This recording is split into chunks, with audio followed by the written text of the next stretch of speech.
ਨੂੰ ਤੋੜਿਆ ਜਾਵੇ, ਭੰਨਿਆ ਜਾਵੇ।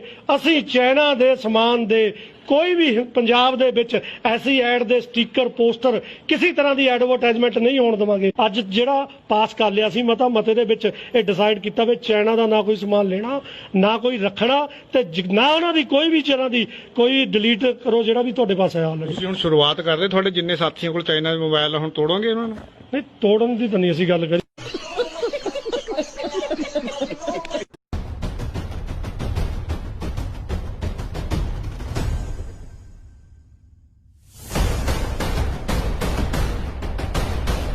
होम मिनिस्टर जिन्हें अलाउ किया कि फौज नहीं कुछ कैंटोनमेंट चो नहीं निकलूगी।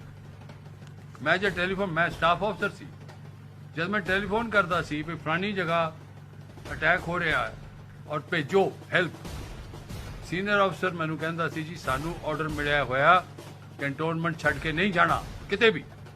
Who gave it? Home minister, defence minister. ਇਹਨਾਂ ਨੇ ਤੇ ਜੇ ਜਿੰਦਾ ਉੱਥੇ ਫਿਰ ਉਦੋਂ ਬਾਅਦ ਡੈਡ ਬॉडीज अनआइडेंटिफाई करके जलातियां गईयां, क्यों? कोई इंसाफ थोड़ी है वो, कोई इंसाफ नहीं। देश के रखवालों को, मैं शेर लिखा है, देश के रखवालों को मारा देश के रहने वालों ने, इंसानियत के नाते हम इंसाफ मांगते कि ये साडे फौज दे जरनल सन, साडे फौज दे करनल सन, फौज दे मेजर सन, फौज दे सूबेदार सन और कोई फ्लाइंग ऑफिसर सी और उन्होंने जिंदा जला दिता गया। ना डिफेंस ने, ना होम ने, ना मैं इत्थों तक करांगा कि जिहड़ी साडी जुडिशरी है वो भी पूरी तरह एक पासड़ हो चुकी है। जुडिशरी जिहड़ी है सूमोटो लैंदी है माड़ी माड़ी गल ते कि आ भारतीय फौज दे एडे एडे जरनल, एडे एडे करनल शहीद किए गए, इन्हां बारे अज तक कोई चीफ जस्टिस ने जां किसी ने कोई नोटिस लिया? कित्थों असीं इंसाफ मंगांगे? कित्थों किस गल तो असीं ਇਹ ਗੱਲ ਕਵਾਂਗੇ ਕਿ ਸਾਨੂੰ ਇਸ ਦੇਸ਼ ਦੇ ਵਿੱਚ ਇਨਸਾਫ ਮਿਲ ਜਾਵੇਗਾ? ਫਿਰ ਇਹ ਕਹਿੰਦੇ ਨੇ ਕਿ ਸਿੱਖ ਜਿਹੜੇ ਆ ਉਹ ਆਪਣਾ ਵੱਖਰਾ ਰਾਜ ਮੰਗਦੇ ਨੇ। ਸਿੱਖ ਆਪਣੀ ਵੱਖਰੀ ਗੱਲ ਕਰਦੇ, ਕਿਉਂ ਨਾ ਕਰਨ? ਪਾਕਿਸਤਾਨ ਜ਼ਿੰਦਾਬਾਦ, ਪਾਕਿਸਤਾਨ ਜ਼ਿੰਦਾਬਾਦ, ਪਾਕਿस्तान ਜ਼ਿੰਦਾਬਾਦ। चाइना कहता है कि हम नरेंद्र मोदी को टेस्ट करते हैं, देखते हैं नरेंद्र मोदी में कितना दम है। और चाइना डोकलाम में अपनी सेना को भेज देता है। आपको मालूम है क्या होता है? आपको मालूम है क्या होता है? नरेंद्र मोदी हवाई जहाज में उड़कर बीजिंग जाता है।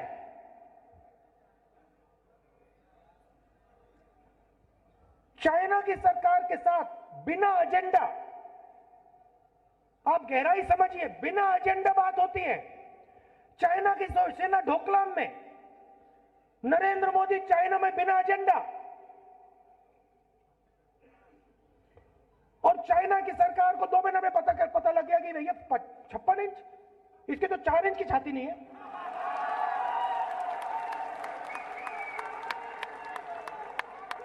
भाई और बहनों, हाथ जोड़ा उसने जाके सामने चाइना के, नेशनल सिक्योरिटी की बात करता है, हाथ जोड़ा है चाइना के सामने। मतलब मैं आपको उनका कैरेक्टर बताता हूं, आप समझिए। मैं अब नरेंद्र मोदी जी से 5 साल से लड़ रहा हूं, समझ गया हूं। आप एक बात करो, और मैं किसी भी बीजेपी के किसी भी नेता से, गडकरी से, किसी से भी कह देता हूं, आप एक बात करो, नरेंद्र मोदी जी को मेरे साथ स्टेज पे खड़ा कर दो, मेरे साथ 10 मिनट स्टेज पे खड़ा कर दो, डिबेट करा दो। आप मेरे साथ नरेंद्र मोदी का डिबेट करा दो, नेशनल सिक्योरिटी पे, राफेल मामले पे डिबेट करा दो। मैं बता, भाग जाएगा, भाग जाएगा। मेरा कहना है कि ये डरपोक व्यक्ति है, मैं इसको पहचान गया हूं। ये डरता है जब इसके सामने आदमी खड़ा होता है, कहता मैं नहीं जाऊंगा पीछे। क्या करोगे?